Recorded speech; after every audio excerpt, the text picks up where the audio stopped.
Sveiki, tai yra SEO trečiadienis, mano vardas Vladimiras. Šiandien noriu pratęsti temą, kuri buvo 36 epizode, kur kalbėjau apie Google paviešintą dokumentaciją. Šiandien trumpai noriu papasakoti apie tai, kas yra Google Nav Boost algoritmas ir kodėl jis yra svarbus ir kodėl apie jį dabar yra kalbama SEO industrijoje. Pradėsim nuo to, kas yra Google Nav Boost algoritmas ir kodėl jis yra svarbus.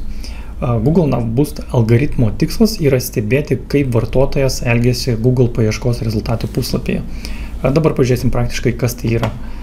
Paimkim, pavyzdžiui, užklausą SEO optimizavimas, praleidžiam dabar mokamą reklamą ir čia galim pažiūrėti, į ką Google atkreipia dėmesį. Vienas iš tikslų yra stebėti, kaip vartotojas spaudžia, ant kokių rezultatų spaudžia, ką jis daro tinklapyje, ką jis daro po to, kai jis perskaito rezultatą. Pavyzdžiui, jis nueina paskaityti apie SEO optimizavimą, ar jis grįžta į paieškos rezultatą ir pereina į kitą. Pavyzdžiui, paspaudė pirmą rezultatą, nepatiko, perėjo į antrą rezultatą. Paskaitė, perėjo į, tarkim, ketvirtą rezultatą. Google surinka informaciją, saugo 13 mėnesių, anksčiau buvo 18 mėnesių, dabar po Google dokumentacijos paviešinimo aišku, kad saugomo 13 mėnesių ir per 13 mėnesių surinktą informaciją gali įtakoti svetainės pozicijos rezultatus paieškoje. Kodėl apie tai yra kalbama dabar? Todėl, kad ilgą laiką Google atstovai neigia tai, kad paspaudimo rodikliai turėjo įtakos svetainės pozicijoms paieškos rezultatuose. Grįžtame prie straipsnių. Čia straipsnėje galima paskaityti, kiek mes žinom apie Google Nav Boost, kaip jis veikia, ir čia yra praktiniai patarimai, kaip galima optimizuoti tinklapį tam algoritmui.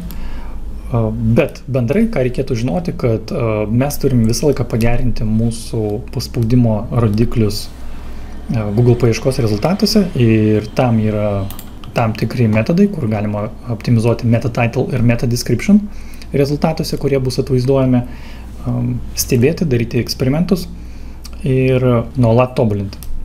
Vienas iš žinomų faktorių, kaip Google stebi, koks rezultatas, kuris tinklapis paieškos rezultatuose patiko vartotojai, tai yra faktas, kad jis nuėjo paskaityti straipsnį ir negrįžo į SERP rezultatų puslapį. Bet yra dar vienas faktas, apie kurį yra mažai kalbama, už ką Google gali suteikti daugiau karmos taškų. Tai yra vartotojo naršymas. Pavaizduokim situaciją. Vartotojas perskaitė, įvedė SEO optimizavimus, paskaitė vieną rezultatą, antrą rezultatą, trečią, gal dar kažkur paskaitė. Ir po to suvedė prekinę ženklą pavadinimą. Pavyzdžiui, mūsų atveju būtų Easy SEO. Paspaudė ir nuėjo į rezultatus ir perėjo į tinklapį skaityti turinį iš konkretaus tinklapio.